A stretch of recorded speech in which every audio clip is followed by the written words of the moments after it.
¿cómo organiza el Estado de Zacatecas todo ese proceso electivo para seleccionar a los o elegir a los constituyentes entonces, que participarían en este proceso? Es un proceso muy precipitado, como precipitadas son las revoluciones. E insisto en que no debemos desligar este proceso de institucionalización de su inmediato precedente revolucionario. La revolución es un caballo desbocado y la institucionalización es un freno que pretende morigerar los efectos de ese caballo salvaje. De tal suerte que las preocupaciones de Carranza a principios de 1915, sobre todo en 1916, son llegar a un buen acuerdo con los Estados Unidos y evitar las consecuencias de la invasión de Villa Columbus. Otra preocupación importante es la reactivación institucional del país, a partir de dos elecciones. Una de las elecciones municipales en todo México. Estas elecciones se dan en el mes de septiembre. Casi inmediatamente después de las elecciones, donde se renuevan las juntas, las asambleas municipales, se celebraron las de constituyentes.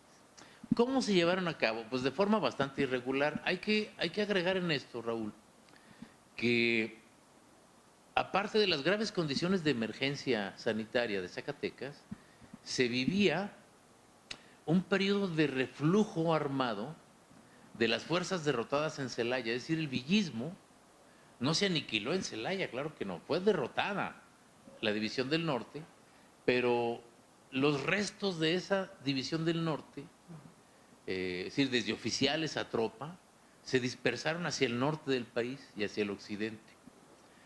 Zacatecas fue un espacio geográfico en donde esas tropas buscaron refugio, buscaron guarecerse. Entonces esas tropas estaban para combatir el carrancismo y no permitir un proceso electoral. Combatir el carrancismo implicaba sabotear la estructura ferroviaria del país, entorpecer el flujo de alimentos y medicinas. Estaban en guerra.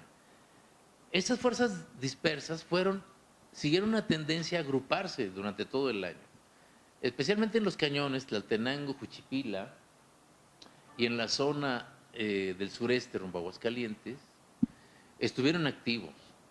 Los hermanos Bañuelos, por ejemplo, lograron tomar en abril de ese año Jerez.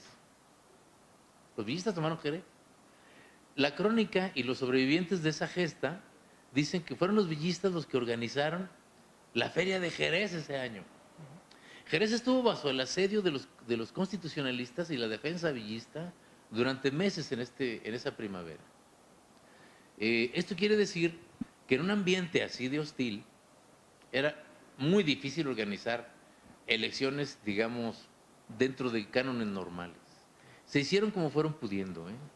El gobernador Carlos Planck, un sonorense, jefe militar y gobernador de Zacatecas por órdenes de Carranza, tuvo a su cargo esta labor y lo hizo. Tuvo operadores políticos que los hizo viajar por todo el estado, organizando más o menos las elecciones. En septiembre estaban renovados, estaban elegidas las asambleas municipales, que se llamaban así entonces, con algunos detalles. Por ejemplo, los candidatos a veces eran asesinados por los villistas. Entraban 6 villistas, asesinaban al candidato. Entonces, las elecciones se llevaron a cabo, las municipales, como fueron pudiendo.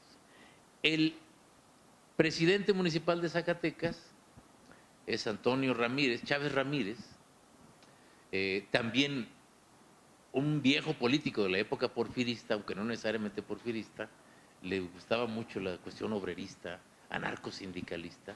Él fue elegido como presidente de la Junta Municipal de Zacatecas en un proceso que se vio muy desairado. Y tuvo acusaciones de haber habido fraude y esas cosas. En la poca prensa que había en Zacatecas se consignaron este tipo de denuncias. Por cierto, los miembros de ese periódico fueron muriendo de tifo también paulatinamente. Entonces el periódico salía casi de casualidad. Las elecciones al constituyente fueron igual de atropelladas.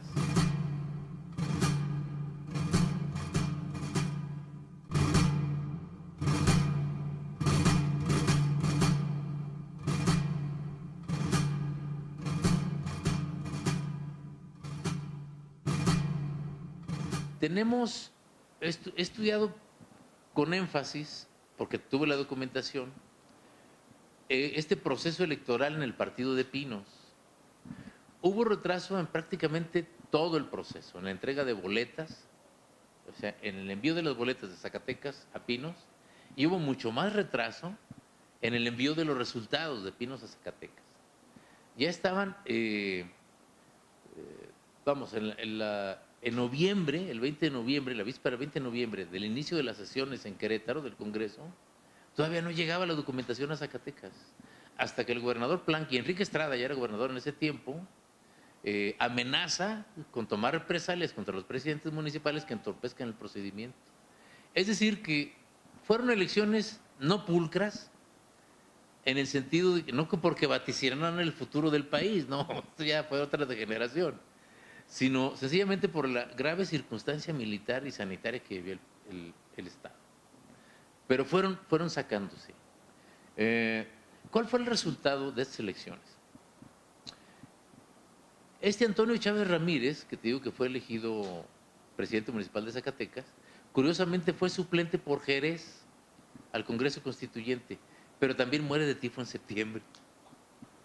El titular por Jerez, un licenciado Moreno, que había sido precisamente magistrado del Supremo Tribunal de Justicia, junto con un licenciado Pedro López, tuvimos dos magistrados de este tribunal, bueno, del Supremo Tribunal de Justicia de la época, que fueron elegidos al Congreso Constituyente.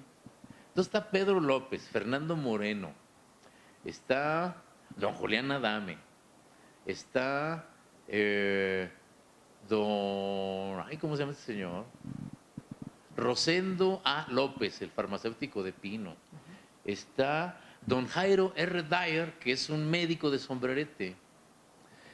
Y está Antonio Cervantes, por el distrito de Juchipila, más probablemente el diputado constituyente más activo en el Congreso, que fue don Juan Aguirre Escobar, un coronel. Este grupo que te digo fue el que resultó elegido al constituyente en estas atropelladas elecciones.